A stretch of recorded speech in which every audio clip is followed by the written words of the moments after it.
இது எந்த எதுக்காக இந்த மீட்டிங் சார்? இப்போ இது பொதுவாக இப்போ கிராமங்களுக்கும் போலீஸுக்கும் இடைவெளி குறைக்கணும்.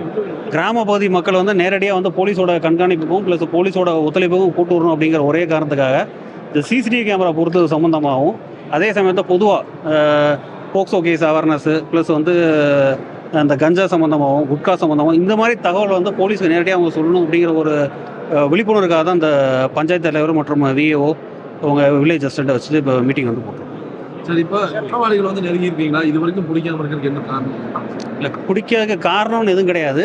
நிறைய சந்தேக நபர்கள் விசாரித்து முடிச்சிருக்கிறோம். நாங்கள் இதில் சில தடயங்கள் கிடைக்காம இருக்கிறதுனால இந்த குற்றவாளியை நெருங்கிறது கொஞ்சம் டைம் ஆகுது. மற்றபடி பாசிட்டிவாக தான் போயிட்டுருக்கு. கூடியவர்களை கண்டிப்பாக கண்டுபிடிச்சிருக்கோம். எந்த லெவலுக்கு இப்போ ரீச் ஆயிருக்குங்க? இல்லை, ரீச் ஆகுதுன்னா எல்லா விஷயங்களும் இப்போ நேரடியாக சொல்ல முடியாது. ஆனால் விரைவில் கண்டிப்பாக கைது பண்ணிடுது. இல்லை, இப்போ பல்லடம் உட்கோட்டத்தில் பார்த்தீங்கன்னா இப்போ இந்த சம்பவத்துக்கு அப்புறம் பார்த்தீங்கன்னா எல்லா விதமான ஃபார்ம் ஹவுசஸ், அதாவது தோப்பு வீடு சொல்லிட்டு தனிப்பட்ட வீடுகள் எங்கெங்கே இருக்கோ அவங்களுக்கு எல்லாமே போலீஸ் நோட்டீஸ் கொடுக்குறது, விழிப்புணர்வு நோட்டீஸ் கொடுக்குறதுன்னு சொல்லி எல்லாம் பண்ணிகிட்டு இருக்கிறோம். இப்போ அதே சமயத்தில் போலீஸ் சார்பாகவும் சில இடங்களில் முக்கியமான இடங்களில் கேமரா மாட்டப்பட்டிருக்குது.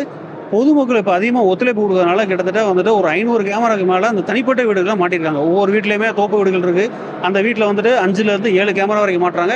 சில வீடுகளில் 1-2 கேமரா மாட்டுறாங்க. பட் இந்த பகுதிகளை கவர் பண்ணுற மாதிரியான இருக்க அந்த காட்டு பகுதிகளில் போலீஸ் சார்பில் கம்பங்களை அமைச்சு நாங்களே ஸ்பான்சர் எடுத்து கேமராவும் மாட்டிகிட்டு இருக்கோம்.